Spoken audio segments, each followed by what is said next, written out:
મોદી દ્વારા દેશવાસીઓને સોનું ન ખરીદવા સાથે જ છે તે પેટ્રોલ ડીઝલનો ઓછો ઉપયોગ કરી અને વિદેશ પ્રવાસ ટાળવા માટે સૂચન કરવામાં આવ્યું હતું, જેને લઈ તમામ જગ્યાઓ પર વર્ક ફ્રોમ હોમને લઈને પણ છે તે ચર્ચાએ જોર પકડ્યું હતું।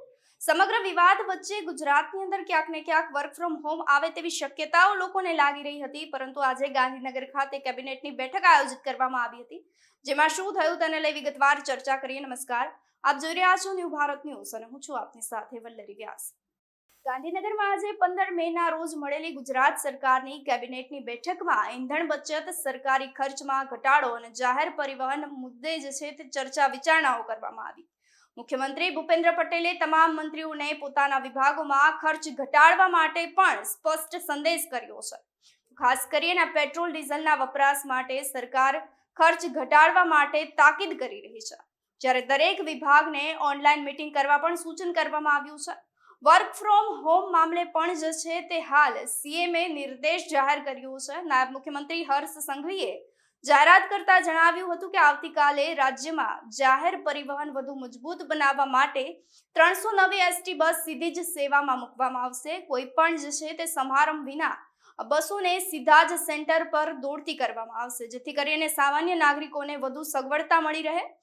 તો મુખ્યમંત્રીએ દરેક મંત્રીઓને પોતાના વિભાગમાં વર્ક ફ્રોમ હોમની શક્યતાઓ ચકાસવા માટે પણ આદેશ કરી દીધા છે, અને આ શક્યતાઓ વચ્ચે જ છે તે વર્ચ્યુઅલ માધ્યમથી મીટિંગ અને કામગીરી વધારવા માટે પણ સૂચનો કરવામાં આવી રહ્યા છે।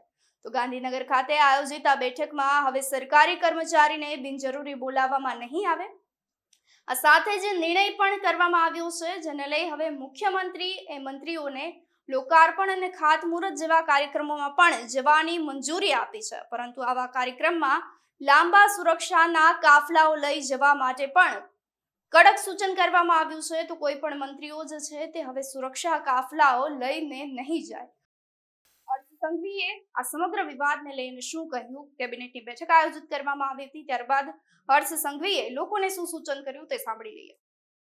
ભવિષ્ય વધુ ઉજ્જવલ કરવા માટે કાર પુલિંગ હોય કે પછી પેટ્રોલ ડીઝલ ઇંધણ બચાવવા માટેની અપીલ છે। આ અપીલને અમે સૌ લોકો આવકારીએ છીએ। જ્યારે દેશના સામાન્ય નાગરિકો આ અભિયાનમાં જોડાઈ ચૂક્યા હોય ત્યારે અમારી બી સૌની ખૂબ મહત્વની ફરજ છે। તો આજે અમારા સાથી મંત્રીઓ જોડે કાર પુલિંગનો બી એક અભિયાનને આગળ વધારવા માટે અને સાથે સાથે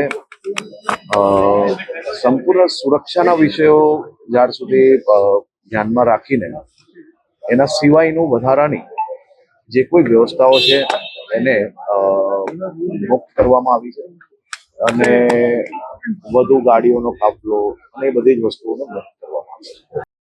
પેટ્રોલ અને ડીઝલની અછત વચ્ચે જ્યારે પેટ્રોલ અને ડીઝલના ભાવ 3 રૂપિયાનો વધારો કરવામાં આવ્યો છે, તે વચ્ચે ગાંધીનગર ખાતે કેબિનેટની બેઠક આયોજિત કરવામાં આવી હતી, જેને લઈ વર્ક ફ્રોમ હોમની શક્યતાઓ પર જે છે તે સૌની મીટ મંડાયેલી હતી, પરંતુ હાલ વર્ક ફ્રોમ હોમને લઈને સરકાર જે છે તે વધુ ચર્ચા અને વિચારણાઓ કરી શકે છે।